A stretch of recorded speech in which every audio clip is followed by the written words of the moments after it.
When my boyfriend's mom asked about our wedding budget at dinner, I joked that we were broke college students. She looked confused and said, "But what about the $50,000 Jake's been saving?" Jake went pale. I'd never heard about any savings. For 2 years, I'd been stretching every penny while Jake claimed we couldn't afford anything. When I suggested weekend trips, money's tight, babe. When my laptop died and I needed one for my thesis, can you ask your parents? I'm completely broke. I took out student loans for everything while working nights at a diner, coming home exhausted with grease-stained clothes and aching feet. Meanwhile, Jake lived like a monk. No coffee dates, no movies, no dinners out. We need to be responsible, he'd say whenever I wanted to do anything that cost money. I thought he was just extremely careful with money, maybe even admirable for his discipline. I started bringing him leftovers from work, thinking I was helping us both save money. His mom continued talking, oblivious to the bomb she'd dropped. 50,000 should cover most of the reception, right? Jake's been so disciplined, putting away money from his internship and that trust fund payment every month. Trust fund? My fork clattered onto my plate. Jake was sweating now, avoiding eye contact. Mom, maybe we shouldn't discuss finances at dinner, but I was done being polite. What trust fund, Jake? His mom looked between us, finally sensing tension. Oh honey, didn't you know? Jake gets $2,500 monthly from his grandfather's estate, has since he turned 18. The math hit me like a truck. $2,500 times 24 months equals $60,000, not counting his internship money. While I'd been rationing dollar store pasta and walking miles to save bus fare,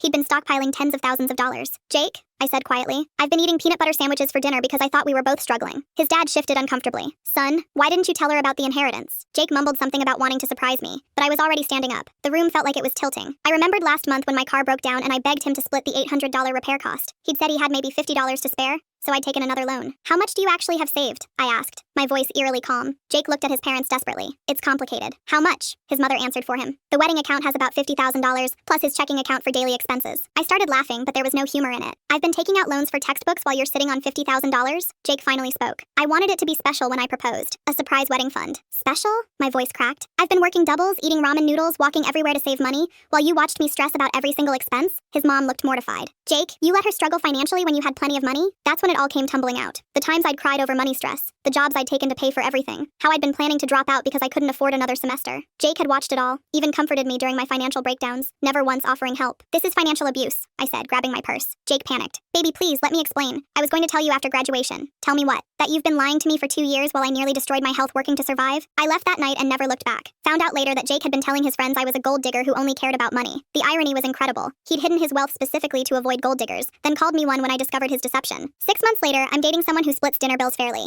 and doesn't think financial transparency is negotiable. Jake's trust fund won't buy him back the relationship he destroyed with lies.